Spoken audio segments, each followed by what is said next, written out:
오늘 계속 비가 오고 있고 오늘 하루 종일 비가 올 것 같은데요. 이 하루 종일 내리는 비처럼 우리 성도님들의 마음속에 주님 주시는 은혜의 단비가 흡족하게 내릴 수 있기를 축복합니다. 네. 오늘은 그동안 들었던 누가복음 15장을 마치고 빌레몬서 말씀을 통해서 함께 은혜 받고자 합니다. 빌레몬서는 굉장히 내용이 짧습니다. 단 한 장, 2장, 3장이 없이 1장으로만 구성되어 있고 절수로 치면 25절밖에 되지 않습니다. 한 번 통독하는데 빠른 사람은 1분도 안 걸릴 수 있어요. 이 말씀을 앞으로 한 3주 동안에 계속 읽고 묵상하면 설교를 들을 때 많은 도움이 될 거라 생각합니다. 신약 성경 중에서 특별히 바울이 쓴 서신서 중에서 가장 짧은 이 빌레몬서의 배경은 이렇습니다. 바울이 자신의 선교 사역 후반부에 그가 이제 나이 많아 늙은 몸으로 로마 감옥에 있을 때 그곳에서 한 젊은 죄수를 만나게 됩니다. 세상을 향한 이 뒤틀린 분노와 두려움에 가득했던 그가 바울을 만남을 통해서 하나님을 알게 되고 복음을 듣게 되었습니다. 그가 그 복음을 통해서 이전과는 완전히 다른 새 사람으로 변화가 되어 그리스도인이 되었습니다. 그의 이름은 오네시모였습니다. 그리고 그가 그리스도인이 된 후에 얼마 지나지 않아서 바울은 그 오네시모로부터 그가 그동안 그 누구에게도 털어놓지 않았던 그의 숨겨진 과거를 듣게 됩니다. 그는 아시아에 있는 골로새 지방의 빌레몬이라는 주인으로부터 도망 나온 노예였습니다. 당시 노예제 사회에서 도망친 노예에 대한 형벌이 얼마나 가혹했는지 그 가혹함은 이루 말할 수가 없었죠. 우리는 빌레몬서를 통해서 이 빌레몬서에 등장하는 세 인물 바울, 오네시모 그리고 빌레몬 이 세 인물이 복음 때문에 어떤 변화된 삶을 살아가는지를 살펴보고자 합니다. 우리는 그들의 행적에 따라서 그리스도인으로 사는 삶이라는 주제를 가지고 3주에 걸쳐서 들을 예정인데요. 우리 모두는 그리스도인입니다. 어떻게 사는 것이 그리스도인으로서 구별된 삶일까요?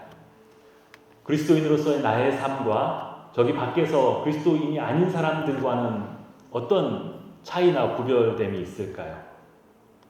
바라기는 이 빌레몬서의 말씀이 우리에게 큰 깨달음과 은혜를 주는 하나님의 말씀으로 역사하시기를 바랍니다.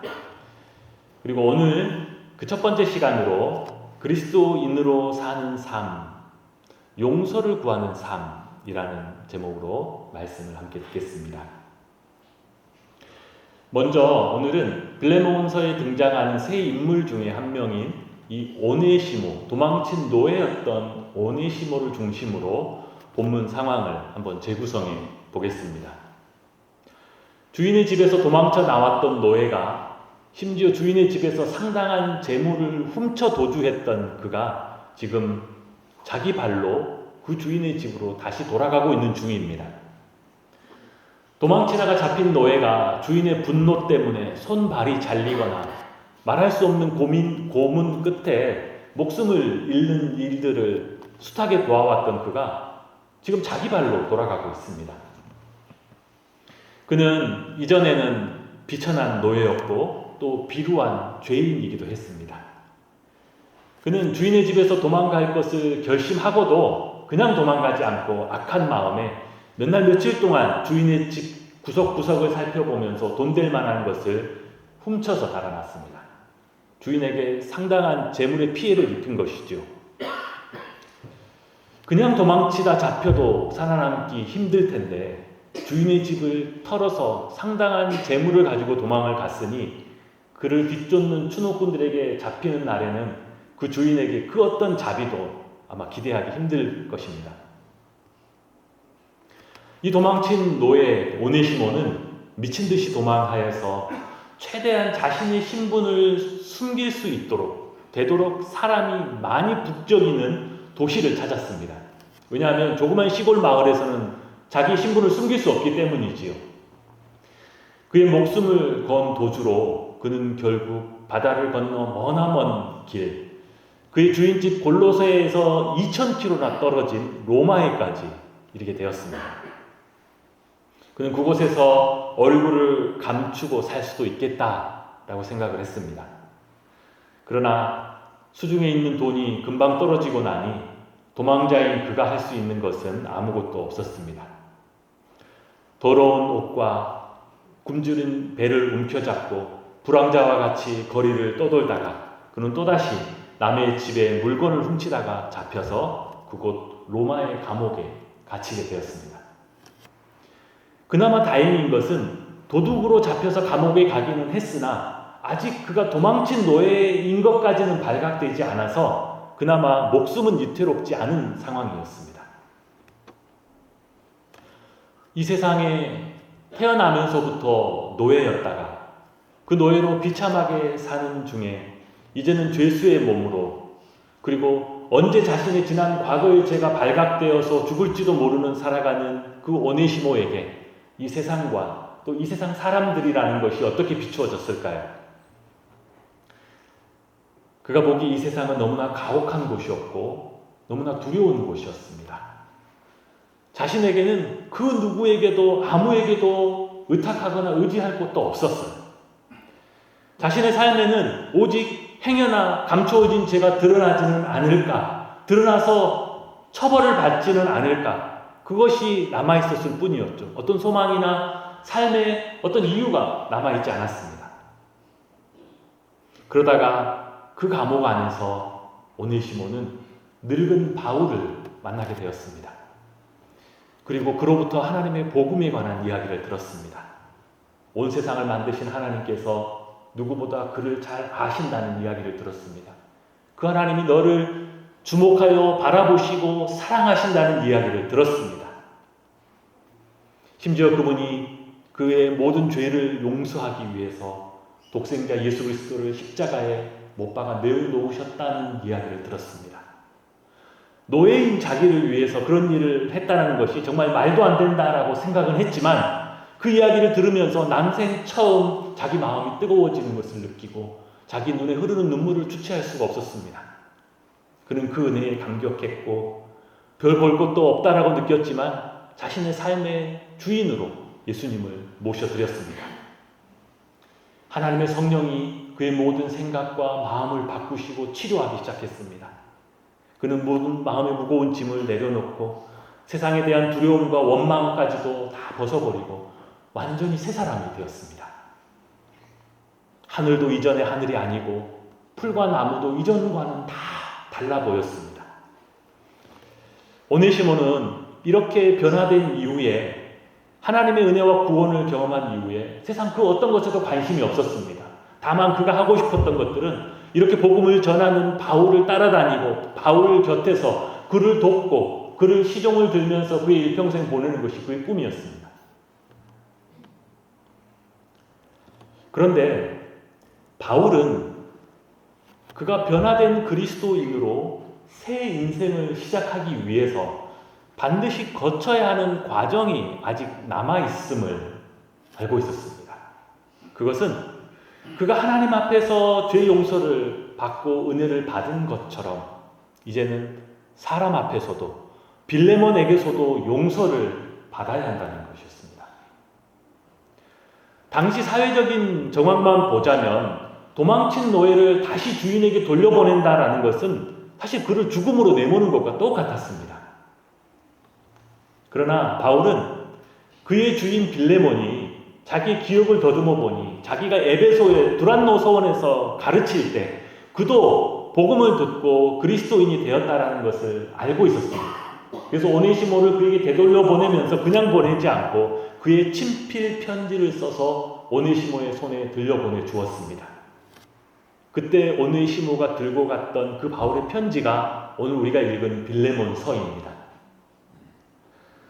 오네시모는 바울이 써준 이 편지 한 장에 자신의 모든 운명을 걸고 있습니다. 이 편지 한 장을 붙들고 골로새로 가고 있지요. 이 편지가 효력이 있다면 그는 살아남을 수 있겠지만 만약에 빌레몬이 바울을 모른다고 하거나 아니면 그 편지가 아무런 효력이 없다면 그는 도망친 노예로 비참하게 죽음을 맞을 것입니다. 쉽지 않은 길이지만, 쉽지 않은 방법인 것 같지만 바울은 그를 돌려보냈고 오네시모는 기꺼이 지금 그 길을 가고 있는 중입니다. 이렇게도 생각할 수 있습니다. 꼭 그렇게까지 해야 할까요? 오네시모는 이미 하나님으로부터 용서를 받았고 은혜도 받았는데 꼭 이렇게 사람에게까지, 다시 만나기 힘든 사람에게까지 가서 용서를 받아야 할까요? 2007년에 한국 사회와 기독교에 큰 화제를 불러일으켰던 영화 한 편이 있었습니다. 배우 전도연 씨가 주연을 했던 밀양이라는 영화였습니다. 그 영화는 그동안 세상의 눈에 기독교 신앙이 어떻게 비추어졌는지, 하나님께만 회개하고 용서를 받으면 된다고 하는 기독교인들의 모습이 세상이 보기에는 어떠했는지 그 일면을 보여주고 있습니다. 그 줄거리를 대략 보면 이렇습니다. 주인공 시내는 남편이 죽은 후에 어린 아들 하나를 데리고, 준이를 데리고 남편의 고향인 미리암으로 외롭게 이사를 옵니다. 납치범 도섭은 그가 돈 많은 부자인 줄 알고 그의 아들을 납치해서 돈을 뜯어내려 하다가 그만 그 과정에서 아이를 죽게 만들고 범인으로 잡혀서 감옥에 가게 됩니다. 시내는 아들을 잃은 고통에 시달리면서 정말 정신 나간 여자처럼 살다가 마지막 지푸라기라도 잡는 심정으로 동네 교회에 출석합니다. 교회에 다니며 어떻게든 기독교 신앙을 통해서 자신의 고통을 극복해 보려고 노력하던 시내에게 같이 신앙생활하는 성도들이 이제는 그만 그 납치범을 용서하라는 권면을 듣게 됩니다. 그렇게 자의반 타의반 떠밀려서 시내는 교도소로 향합니다. 그런데 면회 온 시내 앞에 나타난 유괴범이요 살인범인 도섭은 죄책감이라고는 전혀 찾아볼 수 없는 너무나 평안한 얼굴을 하고 나와서는 자신은 교도소에서 믿음을 가지게 되었고 하나님의 용서를 받았다라고 합니다. 그리고 이제는 자신은 너무나 평안하다고 이야기합니다. 시내는 그 태도와 그 말에 충격을 받습니다. 이제는 자신의 용서 따위는 필요하지도 않게 된 상황에 시내는 자식을 잃은 내가 용서하기도 전에 어떻게 하나님이 먼저 용서할 수 있느냐라고 절규합니다. 결국 주인공 시내는 기독교 신앙을 갖기 전보다 더 고통스러운 혼란과 아픔 속에 빠져들고 맙니다. 이 영화는 한국교회가 그동안 가르쳐온 용서에 대한 차가운 시선을 담고 있습니다. 한국교회에서 믿는다고 하는 사람들이 그동안 보여온 태도가 이 영화의 이 유괴범과 무엇이 다르냐고 꼬집고 있지요. 너희는 그동안 잘못을 하고도 너희가 믿는 하나님께 용서받았다라고만 하면 그렇게 스스로 주장하면서 정작 그 피해를 입고 희생된 사람에게 용서를 구하거나 피해를 보상하려고 하는 노력은 전혀 하지 않았다라고 지적합니다. 그렇다면 하나님께 용서를 받으면 그것만으로 충분하다는 생각은 과연 성경적일까요? 하나님의 말씀인 성경이 우리에게 그렇게 가르치고 있는 것일까요? 그렇지 않습니다. 오늘 우리가 함께 읽은 본문 안에서도 하나님은 오네시모를 빌레몬에게 보내어 그의 용서를 받아오게 합니다. 하나님께 용서의 은혜를 받은 사람은 자신의 과오에 대해서 사람에게도 용서를 구해야 함을 가르쳐주고 있는 것입니다. 사람에게 찾아가서 용서를 구하는 일은 참으로 쉽지 않지요. 자신의 지난 잘못을 다시 들춰내는 일이기도 하고 경우에 따라서는 자신이 그 피해를 보상해 주어야 하거나 또는 그것 때문에 자기가 처벌을 받을 수도 있습니다. 그러나 그리스도인으로 변화된 오네시모는 오늘 하나님의 뜻에 따라서 순종으로 그 길을 지금 가고 있습니다. 사람에게 용서를 구하라는 말씀으로 오늘 마태복음 5장 23절 24절을 한번 더 한 절 더 보겠습니다. 마태복음 5장 이 말씀을 다 같이 한번 같은 목소리로 읽어보겠습니다. 시작. 그러므로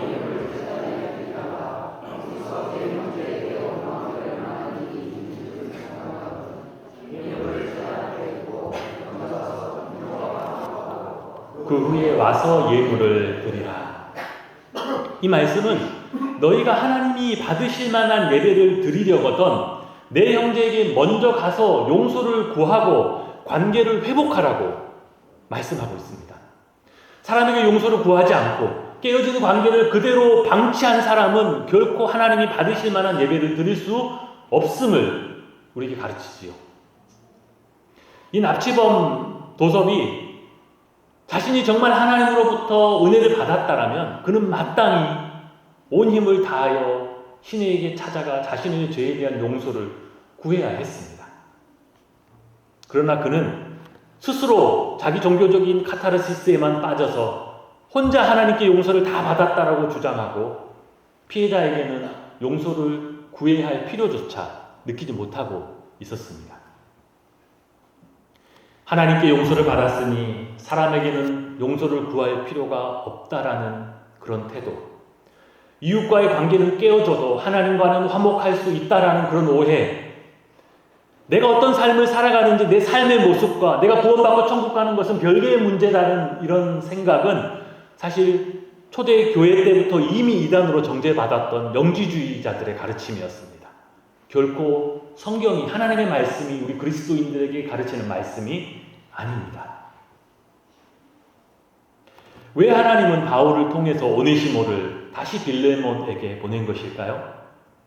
하나님께서 주신 용서의 은혜는 사람에게 용서를 구할 때 온전해지기 때문입니다.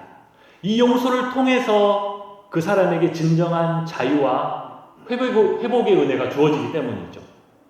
사람에게 용서를 구하고 나서 그가 그리스도인으로 새로운 삶을 살아갈 수 있는 길이 드디어 열리기 때문입니다. 예전에 미국에 있을 때 섬기던 한 교회에서 제법 이름 있는 찬양 사역자를 초청해서 간증과 찬양 집회를 한 적이 있었습니다. 그래도 제법 유명한 사람을 초청했으니 밖에 광고도 해서 다른 교회에서도 관심 있는 사람이 올 수 있도록 또 전도 집회로도 활용할 수 있도록 새로운 사람이 이 집회가 계기가 되어서 교회에서 정착하고 또 신앙생활을 할 수 있도록 그런 의도를 가지고 이 집회를 준비했습니다.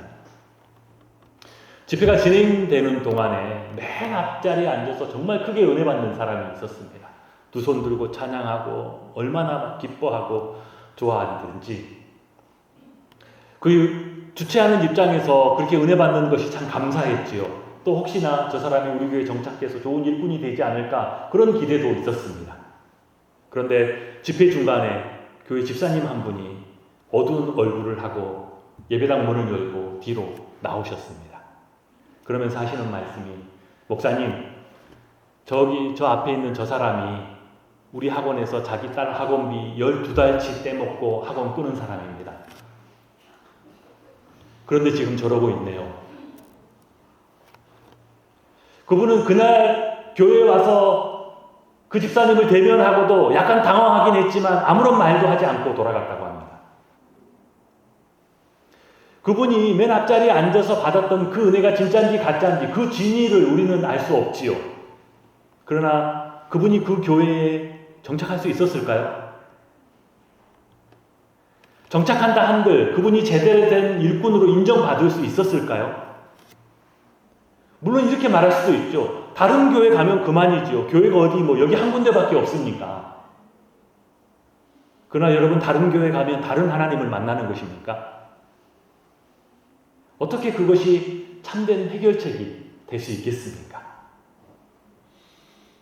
찾아가서 피해를 입힌 돈을 갚고 진정한 마음으로 용서를 구했어야 했지요. 자기가 상황이 있었다면 그 상황을 설명해 주었어야 했지요. 자기가 그럴 마음은 아니었는데 그때 너무 어려운 상황이어서 내쫓기다 보니 어쩔 수 없이 그런 지경에까지 이르렀다고 정말 잘못했고 죄송하다고 그것을 보상했었어야 했죠. 만약에 그분이 그렇게 용서를 구하고 보상을 했다면 어떤 일이 일어났을까요? 오히려 사람들은 그를 인정했을 것입니다. 이 사람이 본래는 굉장히 진실된 사람인데, 정말 좋은 사람인데 얼마나 어려운 시기를 보냈으면 세상에 그런 지경까지 되었을까? 오히려 긍휼한 마음을 품지 않았겠습니까? 오히려 그 학원하시는 집사님이 오히려 다른 사람들 앞에서 이 사람 정말 좋은 사람이라고, 진실된 사람이라고, 믿을 수 있는 사람이라고 자기가 오히려 보증하려고 막 나서지 않았겠어요? 그가 용서를 구했더라면 교회 신앙생활 하는 것과 또 교회 일꾼 되는 데 있어서 이전과 다른 새로운 길이 그에게 열리지 않았겠습니까? 만약 오네시모가 자기는 하나님께 용서를 받았다고만 하고 빌레몬에게 용서를 구하러 가지 않았다면 어떻게 되었을까요? 그가 원하는 대로 바울을 따라다닌다 한들 일평생 도망친 노예라는 굴레를 벗지 못했을 것입니다. 그의 과거를 아는 사람은 그 누구도 그를 진정한 복음의 일꾼으로 받아들이지 않았을 거예요. 그는 그리스도의 일꾼으로 일평생 제대로 쓰임받을 수 없었겠지요. 우리는 그리스도인이 되어서 용서에 관하여 배울 때 다른 사람을 용서하라고 많이 배웁니다. 그러나 실상 우리 자신의 모습을 되돌아보면 우리는 누군가를 용서하기보다 누군가에게 용서를 구해야 할 일이 훨씬 더 많은 것이 우리의 모습입니다.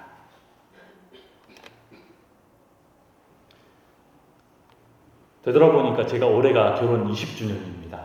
시간이 얼마나 빠른지 엊그제 결혼한 것 같은데 벌써 20년 동안 결혼 생활을 했더라고요. 돌이켜보니까 참 사소한 일들 때문에 다툴 때가 많았습니다. 여러분, 목사를 불쌍한 분을 쳐다보고 계신데 여러분, 목사는 싸움 안 하시는 줄 알았셨습니까? 혹시 여러분 중에 목사님 저희 부부는 한 번도 안 싸웠는데요? 정말 그런 분이 계시더라고요. 여러분, 만약 여러분 부부가 그런 부부다라면 일평생 받으신 대부분의 복을 거의 다 받았다라고 생각하시고 다른 걸로는 불평하지 마시기 바랍니다. 아내랑 이렇게 다투면서 제가 보기에는 너무 사소한 일인데 이게 그렇게까지 다툴 일인가 답답할 때가 한두 번이 아니었습니다. 그런데 어느 날인가 아내가 제 마음을 찌르는 비수 같은 말을 했던 적이 있습니다. 그 말이 무엇이었냐면, 왜 당신은 당신이 잘못했다는 말을 한 번도 안 해? 남자는 자존심 하나로 사는 동물이죠. 자존심을 굽히면 죽는 줄 압니다. 그 남자들 중에서도 그 자존심이 가장 뻣뻣한 사람들이 바로 목사들입니다. 목사는 부부싸움 하면서도 자기 말이 다 진리인 줄 알아요. 설교하는 줄 압니다. 얼마나 참 불쌍한 사람들인 건가요? 아내의 그 말을 듣고 왜 당신은 잘못됐다는 말을 한 번도 안 해라는 그 말을 듣고 한참을 되새겨보니 저의 모습이 조금씩 보이기 시작했습니다. 정말 한 번도 아내랑 다투면서 내가 잘못했다고 말한 적이 없더라고요. 그동안 그렇게 자신의 모습을, 내 모습을 되돌아보면서 심지어 내 속에서 먼저 한번 내가 잘못했다는 말을 한번 연습해 보는데 그 연습해 보는 것도 어색하고 싫더라고요. 제가 그날 아내에게 잘못했다는 말을 했을까요? 안 했을까요? 예, 했습니다. 예. 그 말을 했어요. 그 말을 하고 한 가지를 깨달았습니다. 그동안 그렇게 어려웠던 아내의 마음이 그 말 한마디로 너무나 쉽게 풀린다는 것을 알게 되었습니다. 잘못했다는 그 말이, 그 용서를 구하는 말이 상처난 마음을 치료하고 관계를 회복시키고 심지어 가정의 평화를 가져다 준다는 것을, 이렇게 쉬운 비결이 있다는 것을 몰랐습니다. 부모에게는 이제 어느 정도 성장한 자녀들과의 관계만큼, 그들과의 대화만큼 어려운 것이 없지요. 부모는 자식이 마음을 열지 않고 자식이 부모인 나를 존중해 두지 않는다라고 느낄 때가 많습니다.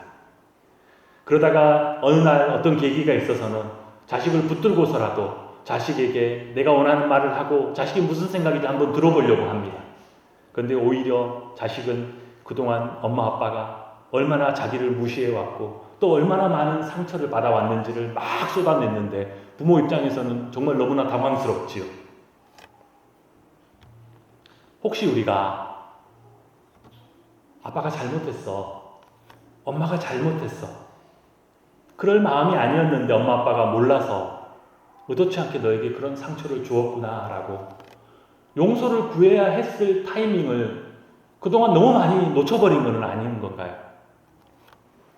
그때마다 내 부모의 입장, 나 때는 안 그랬어, 나는 그렇지 않았어 라는 내 중심의 생각을 잠시 내려놓고 이 때를 살아가는 우리의 자녀들의 마음은 어떨지 귀 기울여주고 내 마음을 낮춰서 아빠가 잘못했어, 엄마가 잘못했어 라고 용서를 구해야 했었는데 뭐 그런 것까지 내 자식에게 맨날 집에서 같이 사는데 라고 생각하면서 그 타이밍을 너무 많이 놓쳐버려서 지금의 그렇게 멀어진 관계, 소원한 관계가 된 것은 아니었을까요? 기독교인들 중에 교회 안에 교회에 있으면서 너무나 큰 마음의 상처를 받고서 이제는 교회에 출석하지 않으려고 하는 가난한 성도들이 얼마나 많은지 모릅니다. 더러는 내가 교회는 출석하겠지만 이제는 내 마음을 절대 열지 않고 주일 예배만 딱 드리리라 라고 결심한 사람도 적지 않습니다. 물론 우리가 조금 더 좋은 사람이고 온전한 사람이어서 다른 사람에게는 상처를 주지 않는 사람이면 더할 나위 없이 좋겠지요. 그러나 우리도 어리석고 우리도 연약하고 우리도 부족한 것이 많은 사람인지라 의도치 않게 사람들에게 말이나 행동이나 이런 것들로 상처를 줄 수 있습니다. 그러나 그 상처를 준 것보다 용서를 구하지 않으려고 하는 우리의 태도가 그들에게 더 큰 절망을 준 것은 아니었을까요? 오히려 제가 잘못했습니다, 죄송합니다, 사과했으면 얼마든지 회복되고 오히려 더 깊은 관계가 될 수 있었던 기회들을 우리가 너무 많이 놓쳐버린 것은 아닐까요? 내가 누군데, 내가 장로인데, 내가 권사인데, 내가 이 교회 몇 년 다녔는데 라는 나 스스로의 생각이, 그런 마음과 태도가 지금 우리 안에서도 서로 상처를 주고받고 있는 것은 아닐까요? 우리가 그리스도인으로 사는 삶은 나의 연약함과 실수와 나의 죄 때문에 상처받고 피해를 입은 사람이 있다라면 그에게 가서 기꺼이 그에게 용서를 구하는 삶이 그리스도인으로서의 삶입니다. 우리가 사랑하는 사람일수록 더욱 그래야 합니다. 하나님의 은혜는 용서를 구하는 곳에서 더욱더 충만하게 역사합니다. 용서를 구할 때 관계가 회복되고 더 깊은 관계로 나아갈 수 있게 됩니다. 용서를 구할 때 온전한 회복과 자유가 주어집니다. 용서를 구하는 사람이 하나님의 사람으로 더 크게 쓰임받을 수 있는 길이 열리게 됩니다. 저는 우리 개성문 교회가 하나님이 기뻐하시는 공동체, 사랑과 위로가 넘치는 축복의 공동체가 되기 위하여 우리 모두가 서로에게 기꺼이 용서를 구할 수 있는 그리스도인이 될 수 있기를 주님의 이름으로 축원합니다. 로마 감옥에서 하나님의 은혜를 경험하고 이제는 사람에게도 용서를 구하러 그 먼 골로새로 가는 그 길을 걸어가고 있는 그 오네시모의 길을 우리 모두가 함께 따라갑시다. 그 사람에게 용서를 구하러 가는 그 길을 우리 하나님께서 친히 동행해 주실 줄 믿습니다. 하나님께서 우리의 심령에 하늘의 위로와 하늘의 기쁨이 어떤 것인지 우리로 맛보게 해주실 줄 믿습니다. 우리 모두가 온전한 그리스도인으로 또 그리스도인의 공동체로 하나님 앞에 더 온전하게 서게 될 줄 믿습니다. 기도하겠습니다. 한없는 사랑과 은혜로 우리를 용서하시고 자녀 삼아주신 아버지 하나님의 은혜를 찬송합니다. 우리에게 베풀어 주신 그 크고 놀라운 은혜를 힘입어 믿음으로 살아가고 부족하지만 연약한 중에서도 기꺼이 우리 자신을 낮추고 용서를 구하는 삶을 살 수 있게 힘과 은혜를 더하여 주옵소서. 깨어진 관계가 회복되게 하시고 우리 모두가 함께 하나님의 은혜를 더 크고 온전히 누릴 수 있는 복을 허락하여 주시옵소서. 특별히 삶의 여러 고난 중에 지치고 상한 마음들이 있다라면 주님 그들을 위로하여 주시고 어루만져 주시옵소서. 고난 중에 믿음의 인내로 하나님께 드리는 모든 기도가 응답되게 하시고 하나님의 축복을 경험하며 그 입술이 하나님 앞에 찬송하고 감사하고 간증하며 나누는 입술이 될 수 있도록 축복하여 주옵소서. 이 모든 것 예수님의 이름으로 기도합니다.